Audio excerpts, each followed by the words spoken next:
Hi, I'm the last storyteller, so you can get ready for your visit to the amputation. My story is of the red brick house, as it's known. If you're going from Pennsylvania Avenue down Market, between 4th and 5th on the right-hand side is a red brick house. It's 408 Market, and I happen to know the current owner, which is really wild, and I got to talk to her personally about what has happened since she and her family have moved in, and it's quite interesting. The house was actually built in 1883 by a very wealthy man. He was in the oil business, and obviously if he was building that house, he wasn't working out in the oil fields, right? He was high up there. But the man was extremely tight-fisted. He hated to spend money. In those days, they didn't have TV, they didn't have computers, anything like that. They had to provide their own entertainment.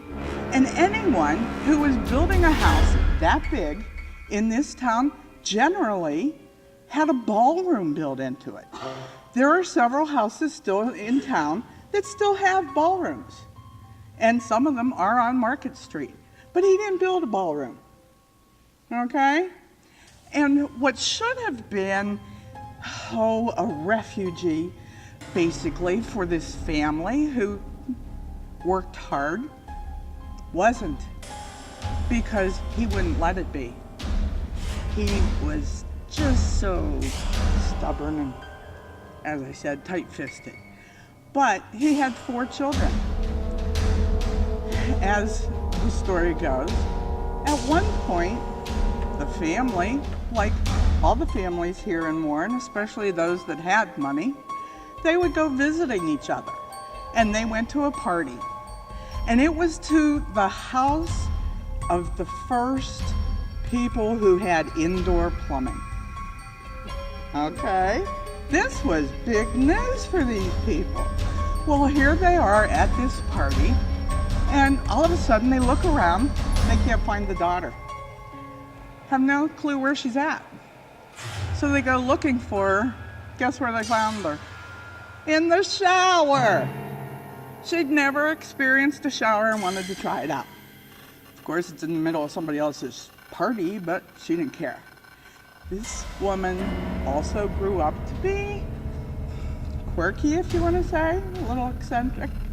Her and one of her brothers ended up owning the house after Mom and Dad died, departed, but they had bad blood between them.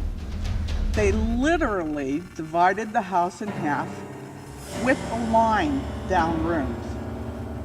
One did not dare cross the other's side. They didn't speak to each other for years, okay?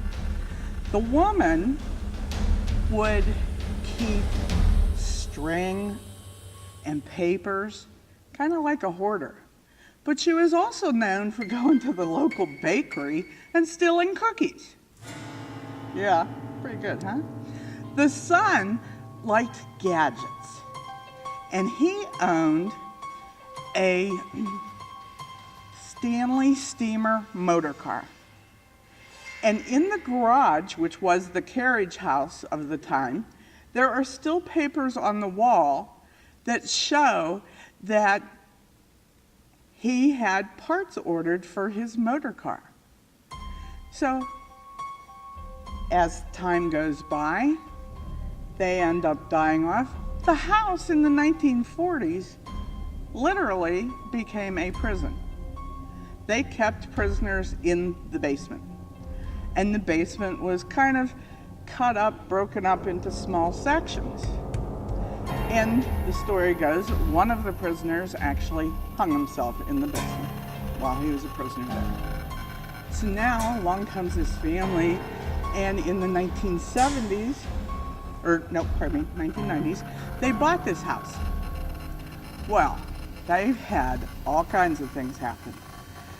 They'll go sit down on a bed and feel a hand touch their shoulder. There was a girls' sleepover one night, and they wanted to do it in the basement. Ooh, yeah, ooh. So what happens, it's like 2:30 in the morning, and the one girl wakes up and she's screaming, because over in the corner, the far corner, she sees a dish towel floating. So of course the girls all wake up, scream, come upstairs. A couple months later, it was the boys' turn for a sleepover. Again, only this time it's the teenage boys. You wouldn't think they'd get scared, would you? Oh yeah, one wakes up in the middle of the night and sees a towel floating. They were out of there like a shot. They've also had other things, like some of our other storytellers have said, disappear. Things that shouldn't have. For example, one night they were having Thanksgiving dinner, and the whole family was there, you know, and they have an antique china cabinet, which they keep locked. They went to look for the key, couldn't find it. Looked everywhere, searched high and low. Left the dining room because they decided to look other places. When they came back, there was the key on the floor in plain daylight. Kind of spooky, huh? But they've had all kinds of things like this happen.